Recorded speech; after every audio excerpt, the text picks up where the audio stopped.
창세기 47장 7절에서 10절 말씀 우리 한 목소리로 읽겠습니다. 요셉이 자기 아버지 야곱을 인도하여 바로 앞에 서게 하니 야곱이 바로에게 축복하매 바로가 야곱에게 묻되 내 나이가 얼마냐? 야곱이 바로에게 아뢰되 내 나그네 길의 세월이 130년이니이다. 내 나이가 얼마 못되니 우리 조상의 나그네 길의 연조에 미치지 못하나 험악한 세월을 보냈나이다 하고 야곱이 바로에게 축복하고 그 앞에서 나오니라. 아멘. 요셉은 그의 형들과 함께 바로를 만났습니다. 그리고 호의와 자비를 구했죠. 그 결과 바로는 고센 땅에서 거주하는 것은 물론이요 요셉의 형제들에게 바로의 가축을 돌보는 역할을 맡겼습니다. 이는 요셉의 형제들이 나름대로 애굽에서 나름대로의 지위와 특권을 얻었다는 것을 의미했었습니다. 그렇게 모든 것이 정리되자 요셉은 그제서야 아버지 야곱을 바로 앞으로 인도합니다. 바로를 처음 만난 야곱이 그리고 바로를 축복하게 되죠. 창세기 47장 7절입니다. 요셉이 자기 아버지 야곱을 인도하여 바로 앞에 서게 하니 야곱이 바로에게 축복하매. 요셉은 바로에게 호의와 자비를 구하는 역할은 형들에게 맡기고 야곱은 바로를 축복하는 사람으로 바로 앞에 서게 한 겁니다. 이 만남은 상징적으로나마 이스라엘의 왕이 애굽의 왕을 대면하는 순간이기도 하기 때문입니다. 그래서 요셉은 야곱을 인도하여 바로 앞에 서게 하는 겁니다.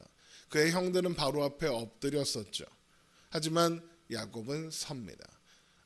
왕과 왕의 만남으로 연출을 하고 있는 겁니다. 그래서 야곱은 아들들과는 달리 바로에게 자신을 가리켜 당신의 종이라고 표현하지 않습니다.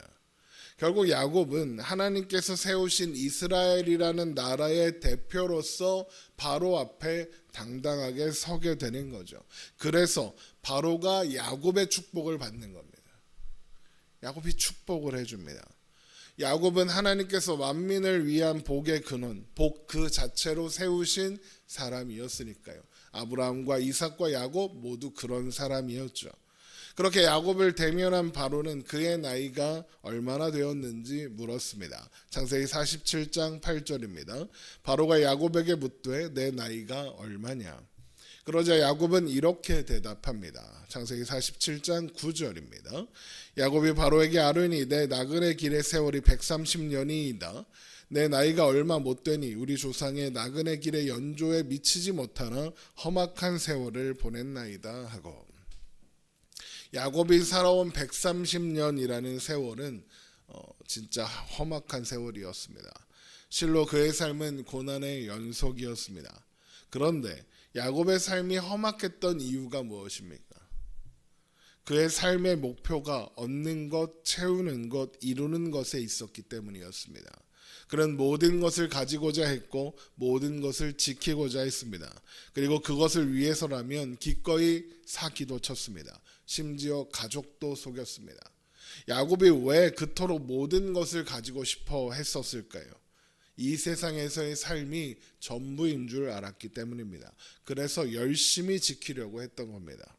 그러나 야곱은 험악한 세월을 살아야 했습니다. 그렇게 야곱은 자기 힘으로는 아무것도 얻을 수 없고 아무것도 지킬 수 없다는 것을 확인하고 또 확인해야 했죠. 그렇게 야곱은 그의 삶이 나그네 길에 불과하다는 것을 알게 된 겁니다. 이 세상이 전부가 아님을, 이 하나님께서 예비하신 이 세상보다 더 좋은 곳, 본향이 있다는 것을, 진정한 하나님 나라는 가나안도 애굽도 아니라 하나님과 함께 사는 것임을 알게 된 것입니다. 히브리서 11장 16절을 보면 이런 말씀이 있습니다. 그들이 이제는 더 나은 본향을 사모하니 곧 하늘에 있는 것이라. 이러므로 하나님이 그들의 하나님이라 일컬음을 받으심을 부끄러워하지 아니하시고 그들을 위하여 한 성을 예비하셨느니라. 하나님이 나의 하나님이 되시는 것, 그것이 야곱에게 허락된 본향 아름다운 성인 것을 그가 살아온 험악한 세월을 통해 알게 된 겁니다. 그래서 히브리서 11장 9절을 보면 믿음으로 그가 이방의 땅에 있는 것 같이 약속의 땅에 거류하여 동일한 약속을 유업으로 함께 받은 이삭 및 야곱과 더불어 장막에 거하였으니 이는 그가 하나님이 계획하시고 지으실 터가 있는 성을 바랐음이라 라고 했습니다. 하나님의 약속을 유업으로 받은 아브라함과 이삭과 야곱이 어디에 거했습니까? 장막에 거하였으니입니다. 나그네로 살았다는 겁니다.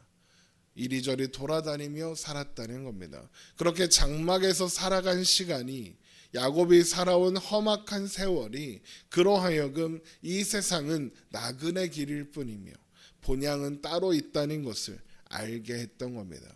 결국 험악한 세월을 살았습니다라는 야곱의 자조적인 회상은 그가 살아온 험악한 삶이 하나님께서 그에게 더 나은 본향, 하나님께서 예비하신 그 성을 바라보게 하는 과정이었음을 고백하는 그런 고백이었던 겁니다. 그러므로 그가 살아온 험악한 세월은 험악했으나 하나님의 베푸신 은혜와 사랑으로 가득한 세월이기도 했던 것이죠. 우리가 사는 삶 또한 마찬가지입니다. 우리가 사는 오늘은 각자에게 험악한 세월로 느껴질 수 있을 겁니다. 그러나 우리가 바라보는 본향은 이 세상이 아니라 하나님 나라입니다. 우리가 사는 오늘이 험악한 세월인 것은 우리가 이 시간을, 이 세상을 나그네로서 살아가고 있기 때문에 그렇습니다. 이 세상은 우리에게 험악한 세월을 살게 할지 모르지만 우리에게 허락된 본향을 빼앗지는 못합니다. 오히려 우리는 그 시간을 살며 더 단단해질 것이고 온전해질 것입니다. 우리에게 허락된 하나님 나라라는 운명이 바뀌지 않기 때문에 우리는 그 시간을 통해서 그 나라에 더 어울리고 더 온전한 사람으로 바뀌어 갈 겁니다. 히브리서 11장 1절에 믿음은 바라는 것들의 실상이요 보이지 않는 것들의 증거라고 하였습니다.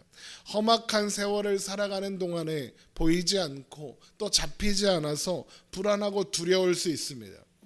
그러나 우리는 야곱의 이야기, 이삭의 이야기, 아브라함의 이야기를 통해서 우리가 사는 세월이 나그네 길인 것을 알고 그래서 돌아갈 곳이 있다는 것도 알고 있습니다. 이 사실을 기억하고 믿으며 여러분 위로를 얻고 소망을 얻으시기 바랍니다. 믿음으로 보이지 않는 것들을 보는 이 세상이 아니라 더 나은 본향, 하나님 나라를 바라보며 살아가기를 소망합니다. 이것이 험악한 세월을 살았다는 야곱의 고백을 통해서 우리가 기억해야 할 내용인 겁니다. 그렇게 야곱은 바로와의 대면을 마치고 그를 축복한 후에 돌아가게 됩니다. 창세기 47장 10절입니다. 야곱이 바로에게 축복하고 그 앞에서 나오리나. 야곱은 끝까지 복의 근원, 축복의 통로로 서 있는 것입니다.